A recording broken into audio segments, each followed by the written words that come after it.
اسلام آباد میں وہ آئے ہوئے تھے کوئی آئی تھنک چائنیز کوریڈور کے اوپر نیگوشیٹ کرنے. وہ اسپیشلی اسلام آباد سے لاہور آئے علامہ کے مزار پر جانے کے لیے, اور انہوں نے ریکویسٹ کی کہ جی ہم دبستان پہ آ کے تو ہم علامہ کی فیملی کے ساتھ ملنا چاہتے ہیں. تو میں نے اپنی ممانی اور اپنے کزن بھائی وغیرہ کو وہاں پہ ملاقات ہوئی. تو جو بات اس نے جو تھی فیڈرل منسٹر نے ان کے وہ کی, ہمارے لیے باعث شرم بھی تھی. تو انہوں نے کہا جی کہ آپ لوگوں نے تو اقبال کو صحیح طرح سمجھا ہی نہیں ہے, اگر اس کو کوئی سمجھا ہے تو وہ لوگ ہم لوگ سمجھیں. So he means more to us than he means more to you, in which unfortunately he was very right about. اب وہ دیکھیں کس طرح جو ہے ان کے وہاں ان کے بچے کو جو ہے اس کی جو ہے وہ باقی ان کے شعراء کی نہیں, علامہ کی بھی اشعار جو ہیں وہ ٹیکسی والے کو بھی آپ وہ پوچھیں گے اس کو بھی پتا ہوگا کون. یہاں پہ تو آدھی اب نیشن کو پتہ ہی کوئی نہیں کہ اقبال کون تھا, قائد اعظم کون تھا. تو اس طرح کا سلسلہ.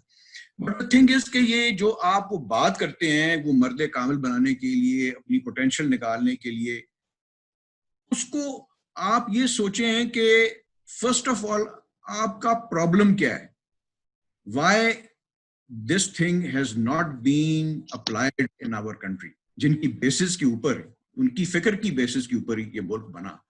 تو ان کی فکر کو جو ہے وہ ہمارے نوجوانوں سے کیوں دور رکھا گیا, اور ابھی بھی کیوں دور رکھا جا رہا ہے, اور آنے والے وقت میں بھی تو اتنے کوئی اس کے کو آثار مجھے نہیں نظر آتے کہ آپ کے اندر اس قسم کی فکر جو ہے وہ اس کو تعلیم کو عام ہوگا.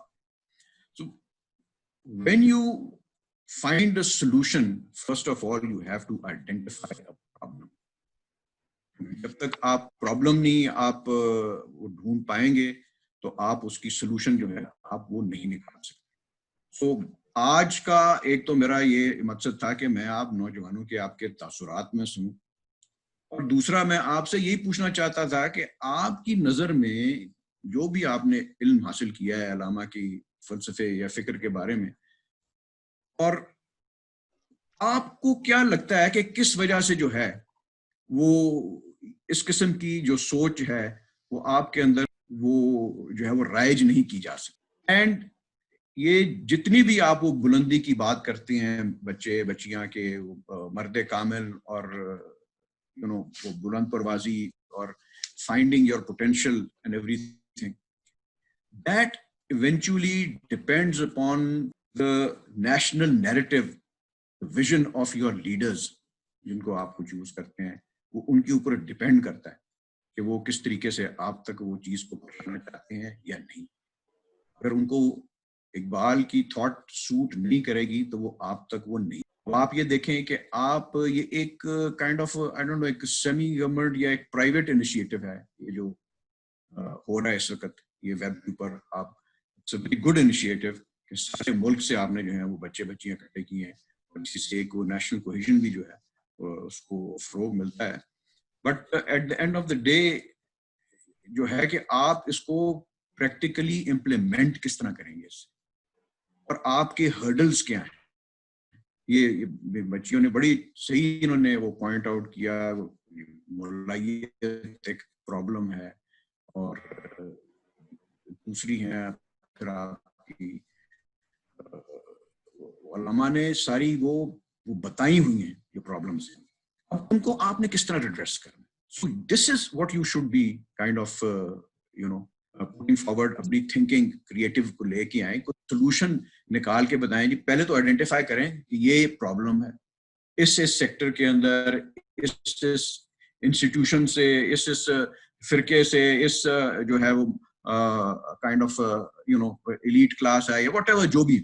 پھر اس کے بعد آپ نے اس کو کس طریقے سے جو ہے ان کو ٹیکل کرنا ہے. یہ ایک یونیفائڈ ایفرٹ سے ممکن ہوگا, یہ otherwise at an individual level جو ہے وہ اب مشکل ہو گیا. تو میرے ذہن میں تو یہ ہے, کیونکہ میرے ہر وقت مجھے تو یہی ہوتا ہے کہ کس طریقے سے جو ہے آپ پریکٹیکلی اقبال کے ساتھ آپ کس طرح جو ہے وہ ریلیٹ کر سکتے ہیں. اب جہاں تک وہ مرد کامل کی جو ایک آخری حد تک کی ہم وہ بات کرتے ہیں ایک as an idea at the moment, تو وہ تو بڑی ہمیں ایک انسپائرنگ اور ایک بہت ہی ایک پاورفل چیز اور سم تھنگ جو کہ ہم ایکوائر اس کو کرنا چاہیں ود آر ایفرٹ وہ چیز لگتی ہے. لیکن وہ تو ابھی بہت ہی دور کی بات ہے. پہلے تو آپ یہ دیکھیں کہ آپ نے اپنے نوجوانوں کے اندر کس طرح کرنا. آپ کو کم از کم اگر آپ کا لیڈرشپ کا ویژن ٹھیک ہو تو آپ کو کم از کم ایک نہیں تو 2 جنریشن جو ہے آپ کو اس قسم کی جو ہے وہ تعلیم اور تربیت جو ہے آپ کو اپنے بچوں کو دینی پڑے گی. آپ کو جو ہے وہ ایک ایسا ماحول کریٹ کرنا پڑے گا جس کے اندر آپ اقبال کی ٹیچنگ کو آپ اس طرح کی فروغ دے سکیں. until and unless وہ نہیں ہوگا تو وہ بائی اینڈ لارج جو ہیں ہمارے نوجوان یا ہمارے بچے جو ہیں وہ اس چیز سے محروم رہیں گے. جس طرح آپ لوگوں نے ایک پرسنل ایفرٹ کر کے یہ کیا تو اس طرح ایک سلسلہ ہمیشہ سے چلے آگے بھی وہ چلتا رہے گا.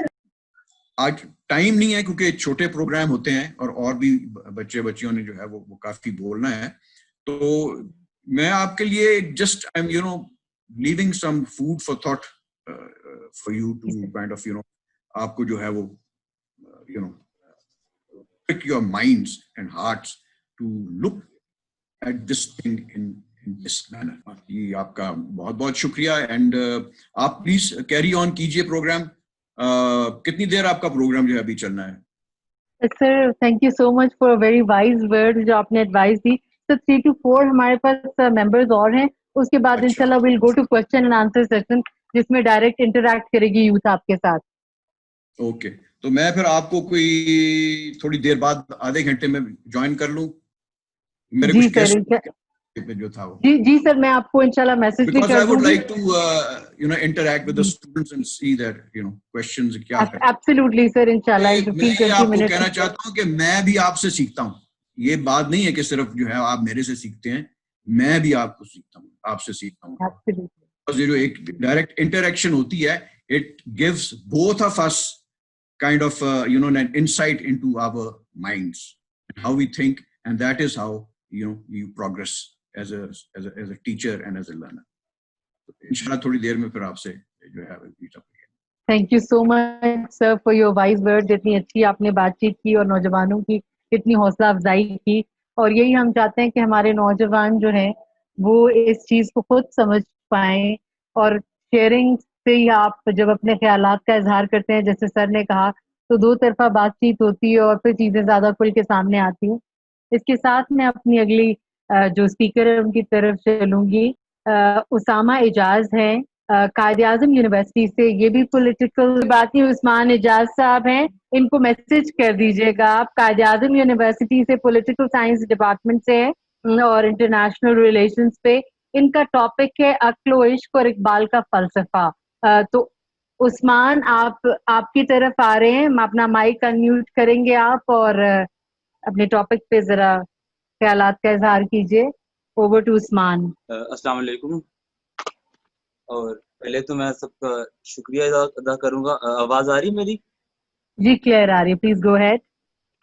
اچھا تھینک یو میم.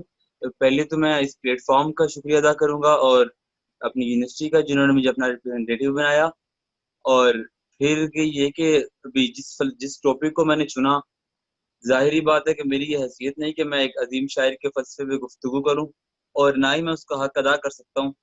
اقبال کے فلسفے کا فہم حاصل کرنے کے لیے ایک بس طالب علمانہ سے کوشش کی ہے, اور جو کچھ سمجھ میں آیا میں وہ سب سامعین کی خدمت میں پیش کروں گا, اور اگر کوئی کوتاہی یا کمی رہ جائے تو درگزر فرمائیں.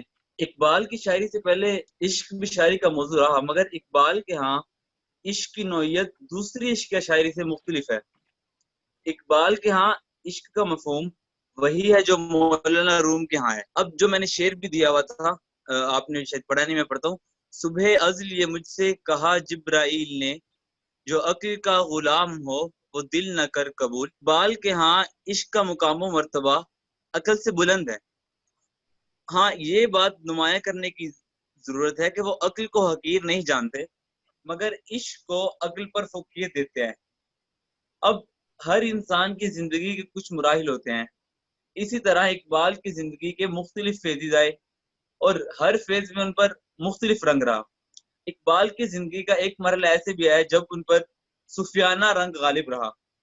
اب صوفیہ کے ہاں بھی یہی تصور عشق کا پایا جاتا جو اقبال کے ہاں تھا, اور صوفیہ کے ہاں دو اقسام ہوتی ہیں, ایک جذباتی صوفیہ ہوتے ہیں اور ایک نظریاتی صوفیہ. اب جو نظریاتی صوفیہ ہوتے ہیں وہ عشق کی توجہ عقل کی بنیاد پر پیش کرتے ہیں, جبکہ جذباتی صوفیہ عشق کو لافانی سمجھتے ہیں. اور اقبال جذباتی صوفیہ کے قریب معلوم ہوتے ہیں, لیکن اب جذباتی صوفیہ سے بھی اقبال کے اختلاف ہے, اور وہ یہ ہے کہ اقبال اپنے جسم کو بالکل فنا خیال نہیں کرتے, بلکہ اقبال کے ہاں یہ عشق اور ہی شکل اختیار کرتا ہے, اور وہ اس کو اپنی نظم عقل اور دل میں بیان کرتے ہیں. کہتے ہیں کہ عقل نے ایک دن یہ دل سے کہا, بھولے بھٹکے کی رہنما ہوں میں, ہوں زمین پر گزر فلک پہ میرا, دیکھ تو کس قدر رسا ہوں میں. دل نے سن کر کہا یہ سب سچ ہے, پر مجھے بھی تو دیکھ کیا ہوں میں, علم تجھ سے تو معرفت مجھ سے ہے, تو خدا جو تو خدا نما ہوں میں. اب اگر ہم بات کریں کہ اقبال نے عشق مجازی, اقبال کی شاعری میں عشق مجازی کی جھلک بہت کم دکھائی دیتی ہے, اور اس کی نسبت عشق حقیقی کی جو جھلک ہے وہ زیادہ دکھائی دیتی ہے. اور اس کی جو مین وجہ ہے وہ یہی ہے کہ اقبال کی شاعری پر مولانا روم بہت متاثر رہے. ٹھیک ہو گیا. اور اقبال کی شاعری اقبال کے نزدیک عشق شکستہ دلوں کو خدا کے نزدیک کر دیتا ہے. اب ان کا ایک شعر ہے, بہت مشہور زمانہ شعر ہے, تو بچا بچا کے نہ رکھ اسے, تیرا آئینہ ہے وہ آئینہ, جو شکستہ ہو تو عزیز تر ہے نگاہ آئینہ ساز میں. اب اقبال کے نزدیک دل کو ٹوٹنے سے بچانا کوئی فن نہیں. اب فن کیا ہے کہ جو شکستہ دل ہے, جو دل جس کا شرازہ بکھر چکا ہے, وہ دل کو خدا کے حضور پیش کرنا اصل فن ہے, اور وہی اصل عشق ہے. اب وہ آنکھ جس سے آنسو نہیں بہے, وہ روح جس نے تکلیف برداشت نہیں کی, اس سے خدا کی ہستی کا راز مستور رہے گا.